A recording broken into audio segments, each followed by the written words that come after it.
Allah'tan qorxun, möhtərəm müsəlmanlar. Bugün müsəlmanların çox olmasına baxmayaraq, əziz qardaşlar, amma zəif olmaları, geridə qalmaları, əzilmələrinə səbəb olan başlıca səbəblərdən birisi dinlərindəki zəiflikdir. İslam dinində olan zəiflikləridir. Yəni, dinlərini doğru düzgün şəkildə yaşamamaları, öz haqq dinlərini öyrənməmələri, onunla əməl etməmələri, bütün bunların hamısı bugün İslam ümmətinin zəif olmasının, zəlil olmasının ən başlıca səbəblərindəndir. Allah subhanahu wa ta'ala buyurur, belə insanlar barədə hansı ki, dünyalarını bilərlər, amma dinlərindən qafil olarlar. يَعْلَمُونَ ظَاهِرًا مِنَ الْحَيَاةِ الدُّنْيَا وَهُمْ عَنِ الْآخِرَةِ هُمُ الْغَافِلُونَ. Allah Teala buyurur, onlar dünya həyatının zahirini bilərlər, dünya işlərini yaxşı bilərlər, amma ahirətdən isə qafildilər. Ahirətdən, dindən, ahirəti xatırladan ayətlərdən, hədislərdən qafildilər. Belə olan halda çoxluğun səmərəsi olmaz. Allahın Resulü buyurur sallallahu aleyhi və səlləm, Yuşikul umamu ən tədə'a aleykum kəmə tədə'a əl-əkələtu ilə qas'atihə. Deyir ki, az qala ümmətlər sizin üzərinizə insanların bir yemək arxasında yemək ətrafını toplaşdıqları kimi toplaşacaqlar. Bu hədisdə Allah Resulü sallallahu aleyhi və səlləm qiyamətin əlamətlərindən birisini qeyd edir. Axır zamanın yaxınlaşması və müsəlmanların zəif olan bir dönəmi. Deyir ki, elə bir vaxt gələcək ki, ümmətlər, yəni qeyrilər, sizdən qeyrilər, kafirlər, sizin üzərinizə toplaşacaqlar. Sizin üzərinizə toplaşacaqlar və bir-birini bu işə çağıracaqlar. Necə ki, sanki insanlar bir yemək ətrafına toplaşdıqları kimi. Yəni, sizə qalib gələcək. Deyildi ki, fəqalə qailun min qilləti nəhdu yevmə izin ya Rasulallah. Dedi ki, biz o gün az olacağıq bundan dolayı. Yəni, bizim azlığımıza görə mi kafirlər üzərimizə bu cür toplanacaqlar? Allahın Resulü dedi ki, sallallahu aleyhi ve sellem, bəl əntum yevmə izin kəsir və ləkinnəkumğusəq kəğusəis-seyl. Dedi ki, əksinə siz o günü çox olacaqsınız. Sizin azlığınıza görə deyil. Düşmənlər sizi az görüb ona görə üzərinizə gəlməyən səbəb bu deyil. Əksinə siz çox olacaqsınız. Lakin selin gətirdiyi çör-çöp kimi olacaqsınız. Selin gətirdiyi köpük, dənizin üzərində köpüklər kimi və yaxud çör-çöp kimi olacaqsınız. Yəni, sizdə o qədər iman zəifliyi olacaq ki, o qədər dünyaya bağlılıq olacaq ki, sizin çoxluğunuz heç bir şeyə təsir etməyəcək. Çoxluğunuz heç bir şeyə təsir etməyəcək. İman zəif oldusa, çoxluq heç nə yaramır. Sonra deyir ki, Allahın Resulü sallallahu aleyhi ve sellem, وَلَيَنْزِيَنَّ اللّٰهُ مِنْ صُدُورِ عَدُوبِكُمُ الْمَهَابَةَ مِنْكُمْ. Və hətta Allah sizin düşmənlərinizin qəlbindən sizə qarşı olan qorxunu qaldıracaq. Təsəvvür edin, düşmənlər sizdən qorxmayacaqlar. Halbuki Allahın Resulü buyurur sallallahu aleyhi ve sellem, nusirtu bir-ru'bi. Deyir ki, mən düşmənin qəlbinə qorxu salınması ilə yardım olundum Allah tərəfdən. Həmişə düşmənlərin qəlbində müsəlmanlara qarşı böyük bir qorxu, həyəcan olardı. Amma burada Allah Resulü deyir ki, sallallahu aleyhi ve sellem, elə bir zaman gələcək ki, düşmənin qəlbindən qorxu qalxacaq sizə qarşı. Əksini olacaq. İndi düşmən sizdən qorxmaq əvəzinə, siz düşməndən qorxacaqsınız. Niyə? Səbəb nədir hamısı? İman zəifliyi. Dindəki zəiflik. Sonra deyir Allah Resulü sallallahu aleyhi ve sellem, وَلَيَغْزِفَنَّ اللّٰهُ ف۪ي قُلُوبِكُمُ الْوَهْنِ Ve Allah sizin qəlbinizə vahn qoyacaq. فَقَالَ قَائِلٌ يَا رَسُولَ اللّٰهُ وَمَا الْوَهْنِ Ve soruştu ki biri, ey Allah Resulü, vahn nedir? Dedi ki, hubbud dünya ve kerahiyetul mevt. Dedi, el-vahn, dünya sevgisi ve ölümü hoşlamamak. Dünyaya olan məhəbbət, bakın bütün bu kadar şeylere sebep, dünyaya olan aşırı məhəbbət ve ölümü sevmemek. Ne demektir ölümü? Yani Allah yolunda öldürülmeyi, şehit olmağı, cihad etmeyi, canıyla, malıyla, nefsiyle, sözüyle bu şeyleri hoşlamamak. Bu şeyleri istememek. Ona göre aziz kardeşler, ne izzet, ne zafer olmayacak. Ne kadar ki İslam ümmeti öz dinlerini doğru, düzgün yaşamayacaklarsa, İslam dinində möhkəmlənməyəcəklər. İslam dinini öğrenip ona əməl etməyincə izzət və zəfər hasil olmayacaq. Və insanlar, müsəlmanlar, İslam ümməti İslam dinini həyatın bütün sahələrində hakim təyin etmədikcə mövcud olan bu zillət qalxan deyil. Allah Teala buyurur, ya eyyühellezine amenu in tansurullaha yansurukum ve yusabbit aqdamakum. Allah Teala buyurur, ey iman gətirənlər, eğer Allah'a yardım etseniz, Allah size yardım eder ve ayaklarınızı sabit qədəm eder. Ne demektir Allah'a yardım etseniz? Allah'ın dinini yaşasanız, Allah'ın dinini öğrenseniz, Allah'ın dinine göre əməl etseniz, ne olar bunun sebebi? Belə olsa, وَلَيَنْصُرَنَّ اللّٰهُ مَنْ يَنْصُرُهُ Allah Teala deyir ki, Allah ona yardım edenlere yardım olar. Allah ona yardım edenlere. Ne demektir ona yardım edenlere? Yani Allah'ın dinine yardım edenlere, Allah'ın dinini yaşayanlara, Allah'ın dinini uza tutanlara, Allah'ın dinini müdafiə edenlere. Necə ki Allah'ın Resulü sallallahu aleyhi ve sellem hadiste buyurur, İhfazillâhe yahfazuk. Allah'ı koru, Allah seni korusun. Ne demektir Allah'ı koru? Yani Allah'ın dinini koru. Allah'ın diniyle emel et. Allah'ın dinini koru, Allah'ın dinini müdafiə et. Allah Teala da seni korusun. Ya kime aitti bu hüküm? Bu ayeler, bu hüküm kime aitti? Yardım edin, yardım olunasınız. Allah'ın dinini koruyun, Allah sizi koruyacak. Kime aitti? Müəyyən şəxslərə mi, yoksa müəyyən tayfaya mı?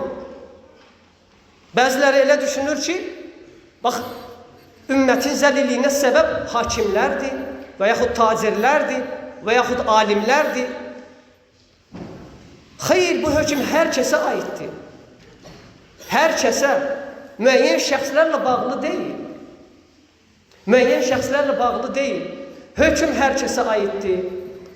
Yəni ki, elə bilməyin ki, kimlərinsə dindən geri qalmalarıdır sadəcə bu ümmətin rəzil olmasına, zəif olmasına səbəb. Hər birimizin dindəki zəifliyimiz, hər birimizin dindəki qüsurumuz, günahlarımız ümumilikdə ümmətin zəif olmasına və bizdən qeyrilərinin güclənməsinə səbəbdir. Hər kəs öz tutduğu mövqeyə görə məsuliyyət daşıyır. Hər birimizin dindəki zəifliyimiz bütün ümmətin zəifləməsinə və kafirlərin güclənməsinə səbəbdir. Hər birimizin dindəki etdiyimiz zəiflik nöqsan.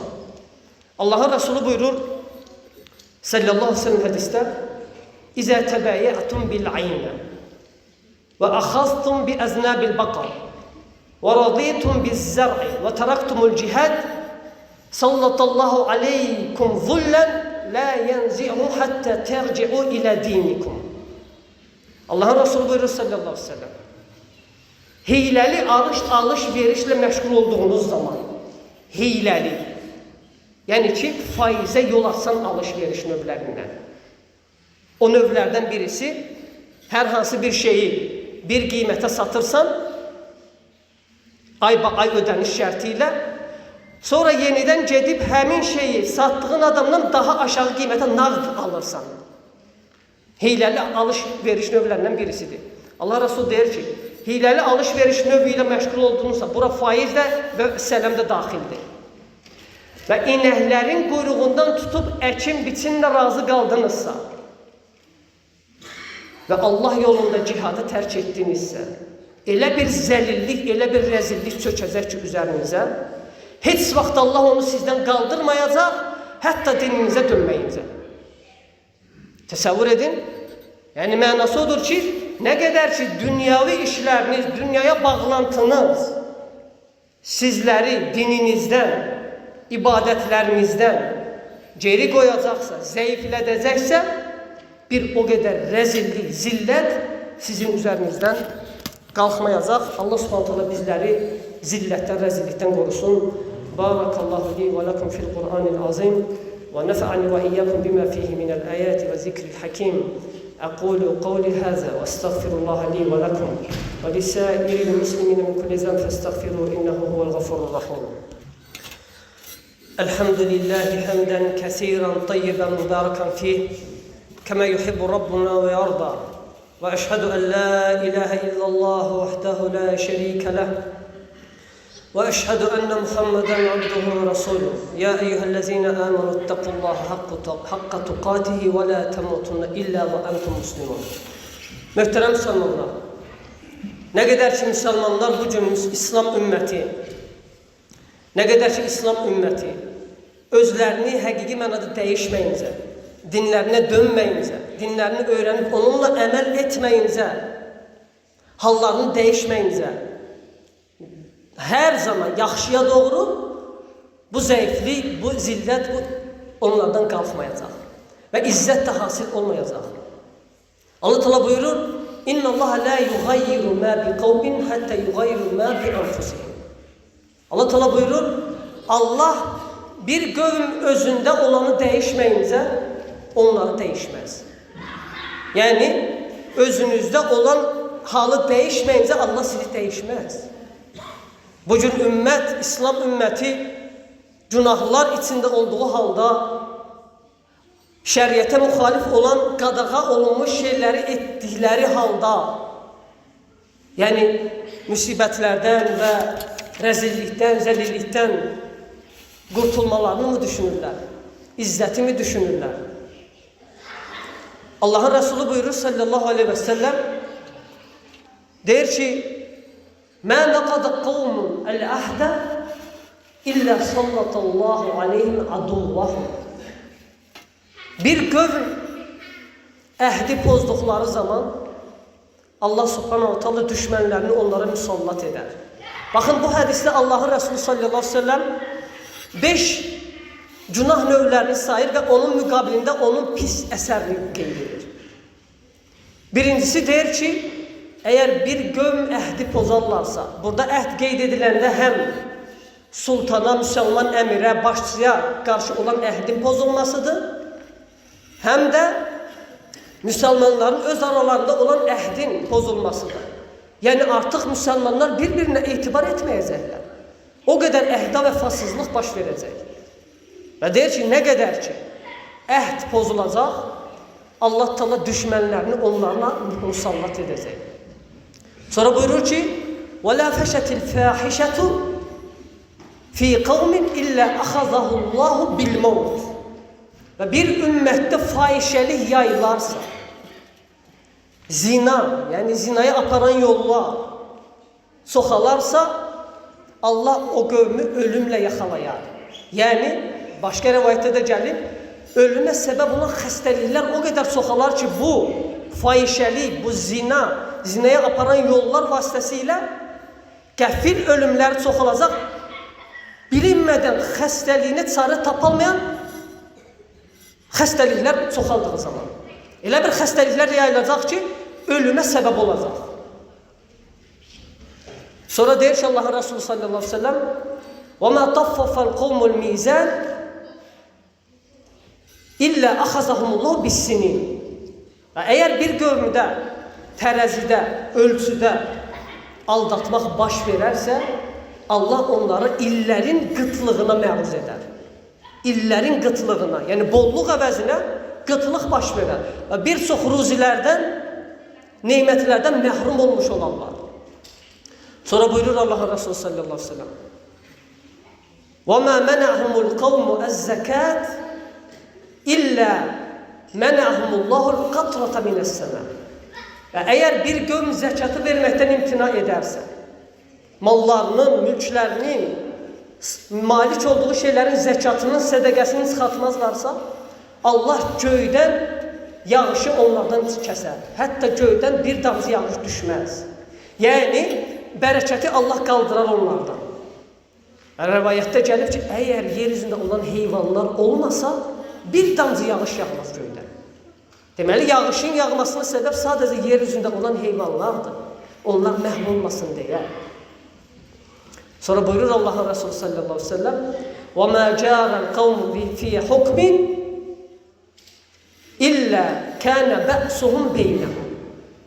Və bir qövm, o qövmdə ki, Allahın hökmünə qarşı həddi aşılarsa, Allahın hökmlərinə qarşı hədd aşılarsa, Allahın hökmləri tətbiq edilməzsə, aralarında bir-birinə qarşı düşməsilik baş verər.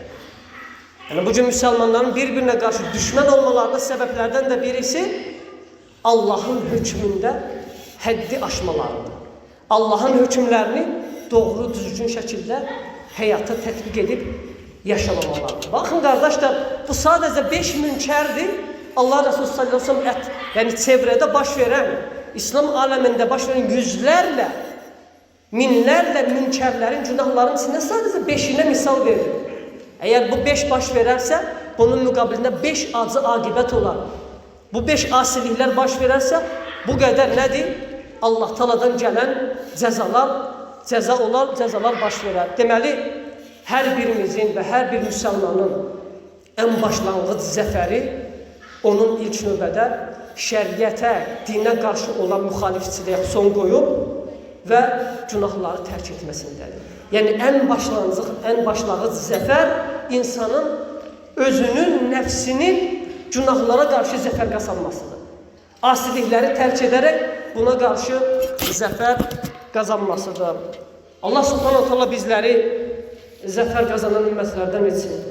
Allah azza və cəllə İslam ümmətini rəzillikdən və zəiflikdən xilas etsin. Allah subhanahu teala müsəlmanlara yardım olsun. Allah azza və cəllə xəstə müsəlmanlara şəfa versin. Allah subhanahu teala dünyasını dəyişən müsəlmanlara rəhm etsin.